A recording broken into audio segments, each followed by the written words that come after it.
साल 2023 के मध्य प्रदेश विधानसभा चुनाव में जब बीजेपी को प्रचंड जीत मिली तो पार्टी ने मोहन यादव को प्रदेश का सीएम बना दिया। उस समय कहा गया कि ये पीएम मोदी का मास्टर स्ट्रोक है, इसका असर उत्तर प्रदेश और बिहार में पड़ेगा। लेकिन उत्तर प्रदेश में जिस तरह से अखिलेश यादव को वोट मिले उससे तो कुछ और ही समझ आता है। देखिए ये रिपोर्ट। साल 2023 के मध्य प्रदेश विधानसभा चुनावों में जब बीजेपी को जीत मिली तो किसी को नहीं पता था कि प्रधानमंत्री नरेंद्र मोदी और बीजेपी डॉक्टर मोहन यादव को मुख्यमंत्री बनाएगी। मैं डॉक्टर मोहन यादव ईश्वर की शपथ लेता हूं कि मैं विधि द्वारा स्थापित भारत के संविधान के प्रति सच्ची श्रद्धा और निष्ठा रखूंगा। सभी दंग रह गए थे।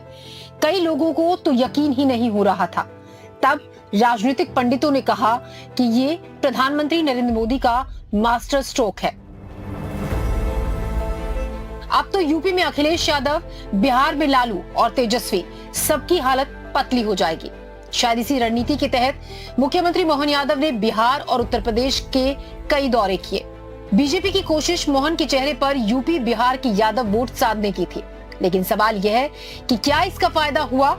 बिहार के रिजल्ट पर तो आप जोर लगाइए, लेकिन उत्तर प्रदेश में तो अखिलेश यादव ने किसी को भी बोलने का मौका नहीं छोड़ा।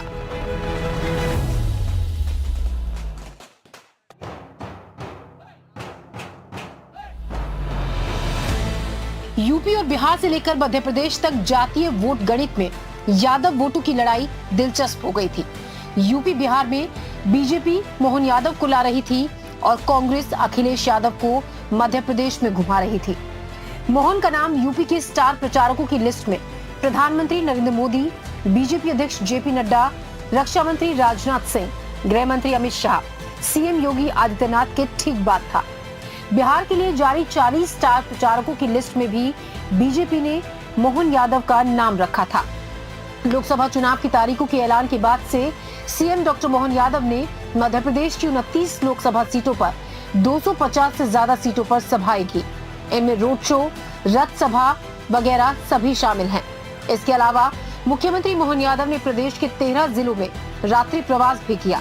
शायद इसका असर मध्य प्रदेश में तो बिल्कुल दिखा, लेकिन अखिलेश यादव के उत्तर प्रदेश में मोहन यादव कुछ नहीं कर पाए। Bureau report, NDTV.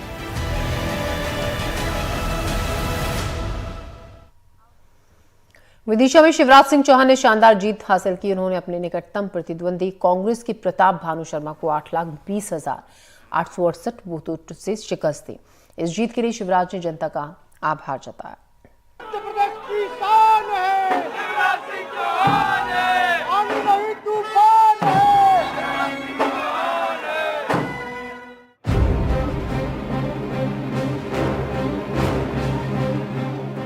वाकई टाइगर अभी जिंदा ही नहीं, दहाड़ रहा है और बता रहा है कि आज भी वो मध्य प्रदेश का सबसे कद्दावर राजनीतिक चेहरा है।